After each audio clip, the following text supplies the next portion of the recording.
মই ভাবোঁ যে মই ভাবোঁ যে নাজিৰাৰ বিধায়কজনে এই ক্ষেত্ৰত মতা উচিত আছিলে, কিন্তু এই পঞ্চায়তকেইটা কটাৰ ক্ষেত্ৰত আটাইতকৈ গুৰুত্বপূৰ্ণ ভূমিকা গ্ৰহণ কৰিছে নাজিৰাৰ পৰা বিজেপিৰ প্ৰাৰ্থী হোৱা যিজন মানুহ, যিজনে বিজেপিৰ হৈ ইলেকশ্যন খেলে, তেওঁ এই পঞ্চায়তকেইটা ইয়াৰ পৰা কাটিবৰ কাৰণে ষড়যন্ত্ৰ কৰাৰ খবৰটো মই জানো।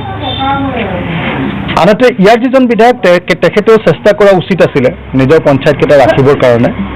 আপোনালোকে নিজে দেখিছে আমাৰ শিৱসাগৰ সমষ্টিৰ পৰা যেতিয়া পঞ্চায়ত কাটিবৰ কাৰণে চেষ্টা কৰিছে চৰকাৰে ইলেকশ্যন কমিশ্যনে, তেতিয়া মইতো বাঘৰ দৰে গৰজি দিছোঁ। মইতো কাকো শান্তিত থাকিবলৈকে দিয়া নাই। গোটেই অসমত হুলস্থুল কৰি আমাৰ শিৱসাগৰ সমষ্টিটো নাইকিয়া কৰিবলৈ যিটো চেষ্টা কৰিছিলে সেইটোৰ পৰাটো বচাইছোঁ, হয়নে নহয় কওক? ঠিক তেনেকৈ আজি নাজিৰাৰ বিধায়কজনে মতা উচিত আছিলে বুলি মই ভাবোঁ তেওঁলোকৰ পঞ্চায়তকেইটা যোৱাৰ বিৰুদ্ধে। আনহাতে নাজিৰাৰ মূল কিন্তু বিধায়কজনে মতা নমতাটো এটা বেলেগ প্ৰশ্ন, কিন্তু মূল কথাটো হ'ল যে ইয়াত বিজেপিৰ যিজন কেণ্ডিডেট আৰু বিজেপিৰ শিৱসাগৰ জিলাৰ সভাপতি ময়ূৰ বৰগোহাঁইৰ ষড়যন্ত্ৰতে আচলতে ইয়াৰ পৰা নাজিৰা বিধানসভা সমষ্টিৰ পৰা এই পঞ্চায়তটো আচলতে শিৱসাগৰলৈ গৈছে।